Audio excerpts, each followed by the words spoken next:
What is circular motion? Circular motion and centripetal force नेमकं यांचा संबंध कसा आहे? What is centripetal force? नेमकं त्याचा फॉर्म्युला कसा लिहितात? सेंट्रिपेटल फोर्स सोबत inverse square law of gravitation यांचा संबंध कसा आहे? So I am going to answer all the question you have in this video. Hello students, I am Lalit sir. Welcome in 3 coaching classes. In the previous video, we discussed Kepler's 3 law.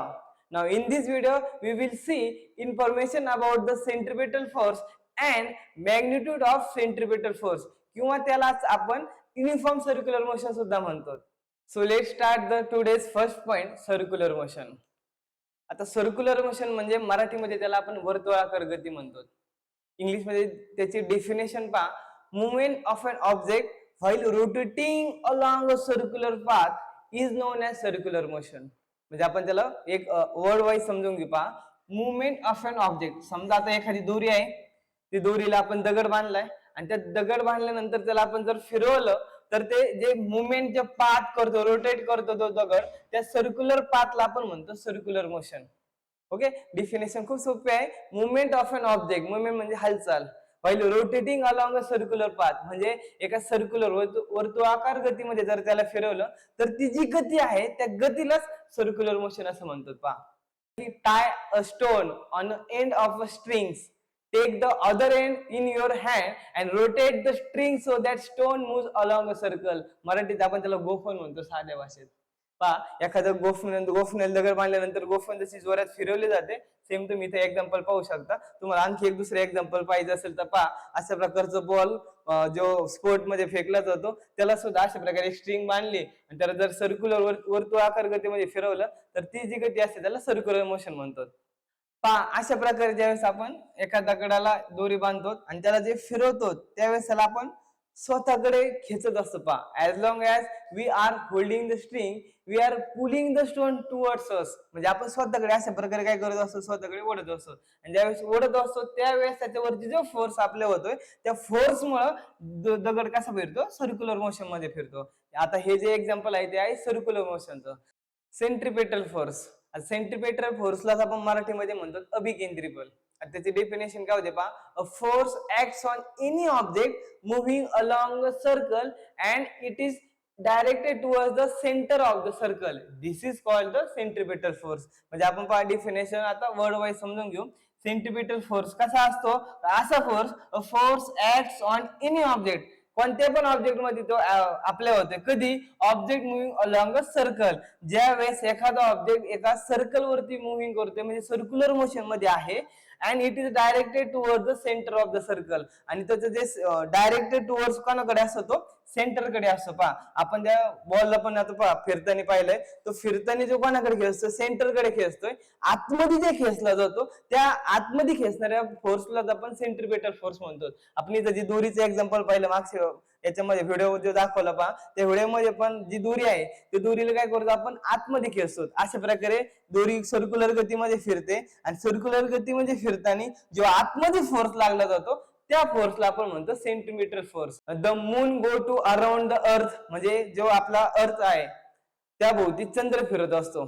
There must be a force which is exerted on the moon and this force must be exerted by the earth. म्हणजे जी आपण म्हणतो की पृथ्वी आहे, पृथ्वी भोवती जे चंद्र फिरतो त्या चंद्रावरती fix एक फोर्स लागते. का लागते? की सर्क्युलर गती आहे चंद्राची आणि सर्क्युलर गतीला आतमध्ये खेचणारे जे बल असतं त्या बलला पण आपण काय म्हणतो, त्या फोर्सलाच काय म्हणतो, सेंट्रिपेटल फोर्स म्हणतात. पहा, समजा पहा, 5 rupees coin kept on a rotating circular disc flies off the disc. म्हणजे काय होतं, तो काय होतं हळूहळू नंतर बाहेर जातो. त्याचं कारण असं की जे सर्क्युलर मोशन आहे ते सर्क्युलर मोशन काय करतं, साईडने फिरतात पण त्या फिरताना त्याला आतमध्ये खेचलं जातं. त्याचा सेंट्रिपेटल फोर्स असतो, तो सेंट्रिपेटल फोर्स इथं अनबॅलन्स होतो आणि नंतर तो 5 रुपीचा जो कॉइन आहे तो हळूहळू काय होतो, बाहेर पडला जातो. पहा, त्याचं कारण असं तो अनबॅलन्स होतो. A force acts on any object moving along a circle it directed towards the centre of the circle. आणि तो जो फोर्स असतो सेंटर कडे खेचणारा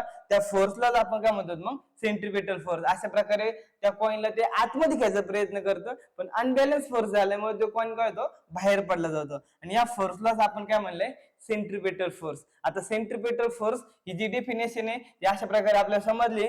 ओके, त्याला एक ग्रीक भाषेमध्ये शब्द पण आहे की सेंटर सिकिंग. काय शब्द आहे?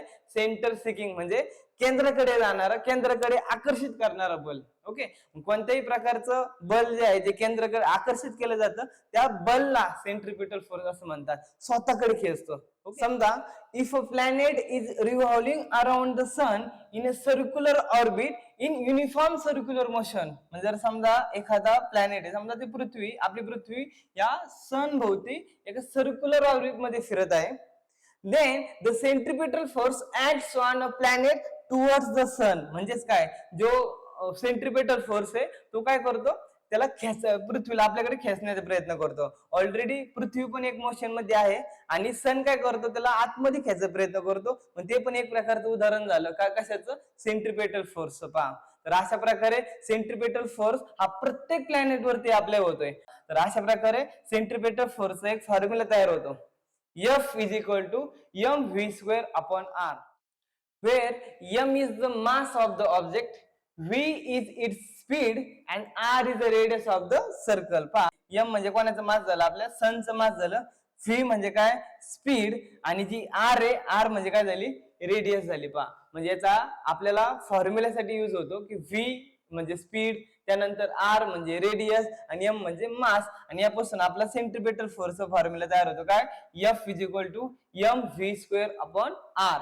तर हा फॉर्म्युला आपल्या बुक मध्ये पण दिलेला आहे. लक्षात ठेवायचं, सेंट्रिपेटल फोर्स हा फॉर्म्युला होतो F is equal to mv square upon r. F म्हणजे सेंट्रिपेटल फोर्स, m म्हणजे मास, v म्हणजे व्हेलोसिटी आणि r म्हणजे रेडियस. आता कोणत्या पण सॅटेलाइट वरती सुद्धा सर्क्युलर मोशन मध्ये सॅटेलाइट फिरतात, त्यामुळे अर्थ कडे तो काय करतो? Attracted towards the earth. त्यामुळे त्याला आपण म्हणतो सेंट्रिपेटल फोर्स. सेंटरकडे अट्रॅक्ट होतो, त्याला एक्झाम्पल आपण म्हणू शकतो की सेंट्रिपेटल फोर्स एक्झाम्पल आहे. आता यानंतर आपला नेक्स्ट पॉइंट आहे पहा, युनिफॉर्म सर्क्युलर मोशन, आणि त्यालाच आपण म्हणतो मॅग्निट्यूड ऑफ सेंट्रिपेटल फोर्स. आता याचं एक डेरिव्हेशन फाइंड करायचं आणि त्या डेरिव्हेशन वरून आपण एक लास्टला गेल्यानंतर कन्क्लुजन काढणार आहे. आता कन्क्लुजन कशा प्रकारे काढायचं? सेंट्रिपेटल फोर्सचा फॉर्म्युला यूज करायचा इथे पण मॅग्निट्यूड काढण्यासाठी. तर फॉर्म्युला पाहिल्याप्रमाणे F is equal to mv square upon r. आता m म्हणजे काय? मास ऑफ द प्लॅनेट सांगितलंय, v is the speed, r is the distance. आता त्या डिस्टन्स आणि जे टाइम टेकन आहे, आपण आता पाहिलं कशा प्रकारे पृथ्वी सन भोवती फिरत आहे. ती फिरताना जी स्पीड आहे, ती स्पीड काढायचा फॉर्म्युला काय असतो? Distance travel upon time taken. Formula आहे स्पीडचा distance travel upon time taken. Formula note down करून घ्यायचा. आता स्पीड म्हणजे कोण? v. जो डिस्टन्स ट्रॅव्हल करतो तो सर्क्युलर मोशन मध्ये आहे. आणि सर्कलचा आपण म्हणतो सर्कम्फरन्स काढण्याचा फॉर्म्युला काय तयार होतो? पहा, इथं मी आता आपण एक सर्कल घेऊ. अशा प्रकारे सर्क्युलर ऑर्बिट मध्ये आपला प्लॅनेट काय करतोय? फिरतोय. जर समजा ही पृथ्वी पहा, ही सर्क्युलर ऑर्बिट मध्ये जर फिरत असेल, तर ती जी सर्क्युलर ऑर्बिट मध्ये फिरते ती काय करते? वर्तुळाचा सर्कम्फरन्स आपल्याला माहिती पाहिजे. वर्तुळाचा सर्कम्फरन्स मराठीमध्ये त्याला आपण परिघ म्हणतो. म्हणजे अशा प्रकारे जी फिरण्याची जी गती आहे, ती गतीचा डिस्टन्स काढायचा असेल तर त्या डिस्टन्स साठी आपण काय वापरणार आहे? तर सर्कम्फरन्सचा फॉर्म्युला. सर्कम्फरन्सचा फॉर्म्युला काय आपल्याकडे? 2πr. ऑलरेडी हा 6-7 स्टँडर्ड मध्ये शिकवला जातो. Circumference of the circle is equal to the 2πr. 2πr का? की पृथ्वी कशी फिरते? सर्क्युलर आकारामध्ये फिरते आणि सर्कलच्या सर्कम्फरन्स वरती फिरल्यामुळं आपल्याला डिस्टन्स काढायचंय. आता डिस्टन्स पृथ्वी अशा प्रकारे एवढ्या अंतरामध्ये फिरते, म्हणून डिस्टन्स काढण्यासाठी आपण तो फॉर्म्युला वापरला. आणि स्पीडचा फॉर्म्युला डिस्टन्स अपॉन काय? टाइम आहे. टाइम टेक म्हणजे किती कालावधी त्याला फिरण्यासाठी लागतोय, तर त्यासाठी आपण वापरले द कॅपिटल टी. तर अशा प्रकारे v चा एक फॉर्म्युला भेटला आपल्याला 2πr अपॉन टी. आणि आपल्याकडे f चा एक फॉर्म्युला पहा, f इज इक्वल टू काय? mv square upon r. mv square upon r आहे. v ची व्हॅल्यू आताच आपण काढली, काय? 2πr upon T. म्हणजे m आहे तसाच ठेवायचा. जी v ची व्हॅल्यू आहे आपण त्याला म्हणू समजा इक्वेशन 1. इक्वेशन 1 मध्ये आपल्याला जी v ची व्हॅल्यू भेटली ती आपण f च्या फॉर्म्युल्यामध्ये टाकायची. m आहे तसाच, v ची व्हॅल्यू आली आहे 2πr अपॉन टी. v चा स्क्वेअर आहे म्हणून पूर्ण ब्रॅकेटचा पण काय करायचं? स्क्वेअर करायचा आहे. आपण कोण आलं? r. आता याला जर आपण प्रॉपर डिराइव्ह जर केलं तर पहा काय होईल? तर m आहे तसाच राहील. 2 चा स्क्वेअर किती झाला? 4. पाय चा स्क्वेअर किती झाला? Pi square. आणि आर चा स्क्वेअर आर स्क्वेअर अपॉन आता टी चा पण काय होणार आहे स्क्वेअरच होईल पहा टी स्क्वेअर अपॉन मध्ये खाली कोण राहिले आता सगळ्या पूर्ण न्यूमरेटरला डिवाइड केलेले कशाने आर ने आता टी स्क्वेअर जो वरती न्यूमरेटरला डिवाइड केलेला आहे तर तो खाली आल्यावर काय होईल आर ला मल्टिप्लाय होईल जर आता आर ला मल्टिप्लाय झाला तर पहा काय होत आहे तर पहा यामध्ये आपण आता कॉन्स्टंटची व्हॅल्यू 4 ची ती अगोदर लिहून घेऊ 4 त्यानंतर लिहायचं m pi square R square आता आपण मध्ये सांगितले टी स्क्वेअर डिवाइड आहे तर खाली याला काय होणार आहे मल्टिप्लाय होईल पहा तर टी स्क्वेअर अगोदरच लिहू आणि इंटू कोणी आर आता आर आणि आर चा स्क्वेअर इथं काय झाला कॅन्सल झाला तर आपल्यासाठी एक नवीन इक्वेशन तयार झालं पहा 4m pi square upon T square आता यामध्ये आपल्याला काय करायचंय केप्लरचा थर्ड लॉ वापरायचा आहे तर केप्लरचा जो थर्ड लॉ होता पहा T square is directly proportional to the R cube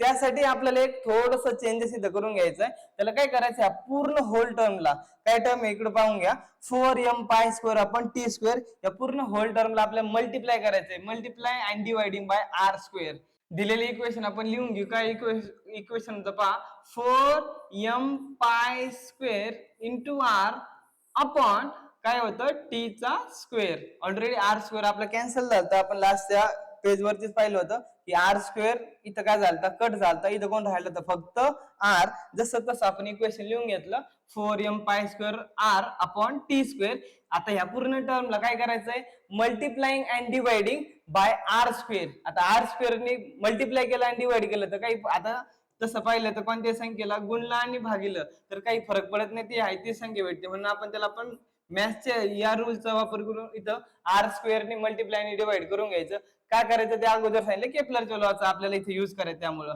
आता यामध्ये जर मल्टिप्लाय केले पण आर स्क्वेअर तर काय चेंजेस झाला 4 आहे तसंच m pi square R into R चा स्क्वेअर काय होईल आर चा क्यूब तयार होईल आणि खाली काय राहते पहा टी स्क्वेअर आणि खाली काय राहते आर स्क्वेअर मी आता लिहिताना याला आर स्क्वेअर अगोदर लिहितो नंतर इथं लिहितो टी स्क्वेअर काही नाही मागं पुढे लिहिलं काही चेंजेस होणार नाही जसं आहे तसंच इक्वेशन फक्त आर स्क्वेअर अगोदर लिहिलं आहे टी स्क्वेअर नंतर लिहिलं आहे आणि आता जर आपण केप्लरचा third law last previous video मध्ये आपण ऑलरेडी पाहिलाय थर्ड लॉ काय सांगत होता T square is directly proportional इथे एकदा मी ब्रॅकेट मध्ये लिहितो बाय थर्ड लॉ पहा बाय केप्लर थर्ड लॉ काय सांगतो Kepler third law T square is directly proportional to the R चा क्यूब आता या जागेवर आपण टी स्क्वेअर इक्वल टू काय लिहित होतो कॉन्स्टंटची व्हॅल्यू घेत होतो बघा के इंटू आर चा क्यूब आर क्यूब होता मल्टिप्लाय इकडे गेले काय झालं डिवाइड झालं पहा तर इक्वेशन काय तयार झालं T square upon R cube equal to काय भेटत होता के आता या के ला अपॉन मध्ये कोण काही नसतं त्यावेळेस कोण असतं 1 जर आपण त्याला उलट केलं इनवर्स केलं तर काय इक्वेशन तयार होते देअरफॉर आर क्यूब वरती जाईल पहा R cube upon T square फक्त खालचं वरचं काय करायचं इथं खाली करून घ्यायचं फक्त इनवर्स करायचं काय करायचं तर आपल्याला त्याचा युज करायचं पहा कशा प्रकारे इक्वेशन मध्ये त्या व्हॅल्यू आली ती पहा तर यामध्ये R cube upon T square equal to काय आलं 1 अपॉन के कसं आहे तर के च्या खाली डिवायडेडला काय नसतं तिथं कोण असतं 1 असतो उलट केलं तर वरती 1 जाणार खाली कोण आला के तर या इक्वेशनचा यूज करून आपण या लॉ मध्ये इक्वेशन मध्ये तिची व्हॅल्यू टाकू पहा तर काय येईल व्हॅल्यू पहा 4m पाय स्क्वेअर अपॉन आता या पूर्ण टर्मच्या ऐवजी आपण काय व्हॅल्यू लिहायची R cube upon T square काय आपल्यासाठी 1 अपॉन कोण आहे के याला मल्टिप्लाय म्हणजे सरळ सरळ मल्टिप्लाय होतं असं आणि खाली कोण राहिला होता इथं आर चा स्क्वेअर ओके तर अशा प्रकारे आपल्याला एफ साठी अजून एक इक्वेशन तयार झालं आता या पूर्ण एफ मध्ये एफ च्या फॉर्म्युलामध्ये 4 ही कॉन्स्टंट व्हॅल्यू आहे ऑलरेडी 4 ही संख्या म्हणजे कॉन्स्टंट कधी बदलत नाही 4 आपण 4च होणार त्याला एम म्हणजे काय मास ऑफ ऑब्जेक्ट कोणत्याही ऑब्जेक्टचं मास कधीच बदलत नाही आता जर आपण त्या प्लॅनेटचा जरी विचार केला समजा पृथ्वी मास कधी बदलणार नाही त्यामुळे ती पण व्हॅल्यू काय कॉन्स्टंट आहे त्यानंतर पाय स्क्वेअर आहे पाय म्हणजे पायची व्हॅल्यू फिक्स आहे एकतर 22/7 किंवा 3.40 म्हणजे 3.14 म्हणजे पायची पण व्हॅल्यू कशी आहे फिक्स आहे कॉन्स्टंट आहे आर आहे का कॉन्स्टंट नाही के पण काय कॉन्स्टंट आहे म्हणजे आपण इथं म्हणू शकतो पहा 4m पाय स्क्वेअर अपॉन हा जो के होता तो के इज इक्वल टू ऑल काय कॉन्स्टंट व्हॅल्यू पहा काय व्हॅल्यू ते सगळ्या कॉन्स्टंट आहेत म्हणजे उरलं कोण F is equal to 1 upon कोण राहिलं आता इथं सगळे हे सगळे जे व्हॅल्यू येतात ते काय झाले आता ऑलरेडी कॉन्स्टंट झाले म्हणजे फिक्स आहे, ते कधी चेंज होणार नाही. मग चेंज कोण होणार आहे? आर ची व्हॅल्यू चेंज होणार आहे. वरती काय नाही, 1 आला, खाली कोण आला? आर चा स्क्वेअर. 1/r² व्हॅल्यू आली. याचा अर्थ काय? आर ची म्हणजे रेडियस वाढली तर फोर्स कमी होतो. ऑलरेडी आपण ते शिकलो की ज्यावेळेस डिस्टन्स वाढतं त्यावेळेस त्या कोणत्याही प्लॅनेट मधला फोर्स, ऑब्जेक्ट मधला फोर्स काय होतो? कमी होतो. मग इथं हेच न्यूटनने आपल्याला काय केलं? प्रूव्ह करून दाखवले. म्हणजे आता या फॉर्म्युलावरून आपण म्हणू शकतो की F is inversely proportional to the R चा स्क्वेअर. आता अशा प्रकारे आपल्याला न्यूटनने जे सांगितलं होतं, thus the Newton conclude that the centripetal force which is the force acting on the planet and it is responsible for its circular motion must be inversely proportional to the square of the distance between the planet. Newton identified this force with the force of gravity आणि हाच force आपल्याला gravity मध्ये पण त्यांनी with prove करून दाखवला. Okay, म्हणजे जे सांगितलं होतं F is inversely proportional to the R square आहे, त्यांनी खरोखर इथं प्रूव्ह करून दाखवलं. आणि हा जो फोर्स आहे तर gravitational force is much weaker than the other force in the nature. म्हणजे जे विश्वातील कोणता पण फोर्स असेल त्या फोर्स पेक्षा सगळ्यात कमी फोर्स जो असतो तो कोणता फोर्स असतो? Gravitational force. मच विकर म्हणजे खूप कमी असतो, एकदम निग्लिजिबल असतो हा फोर्स. आता this is the possible because of the huge masses of the planet, stars and other constituents of the universe. तर अशा प्रकारे आज आपण इथे युनिफॉर्म सर्क्युलर मोशन म्हणजे त्याला आपण म्हणलं तर मॅग्निट्यूड ऑफ सेंट्रिपेटल फोर्स हा पूर्ण पॉइंट इथे क्लिअर केलाय. प्रॉपर डेरिव्हेशन त्याचं सॉल्व्ह केलेलं आहे. तुम्ही बुक मध्ये, आपल्या नोटबुक मध्ये पण व्यवस्थित लिहून घ्या, स्टेप बाय स्टेप याचा स्टेप फॉलो करा. आणि F इज इक्वल टू आपल्याला काय आलं पाहिजे? 1/r². ही व्हॅल्यू आपल्याला इथं प्रूव्ह करायची. आला क्वेश्चन पेपरला तर हा 5 मार्क्सचा क्वेश्चन येऊ शकतो. म्हणजे आपल्याला सांगताना क्वेश्चन कसा येईल की right down the universal law of gravitation and also derive the equation for the inverse law of gravitation. म्हणजे इनव्हर्स जो आहे तो हा F is inversely proportional to the R square हे आपल्याला डिराइव्ह करण्यासाठी पण विचारू शकतात. आता नेक्स्ट लेक्चर मध्ये आपण एक्सेलरेशन ड्यू टू ग्रॅव्हिटी आणि value of G on the surface of the earth at height and at depth त्याबद्दल माहिती घेणार आहोत. तर भेटूया पुढच्या लेक्चर मध्ये. तोपर्यंत धन्यवाद.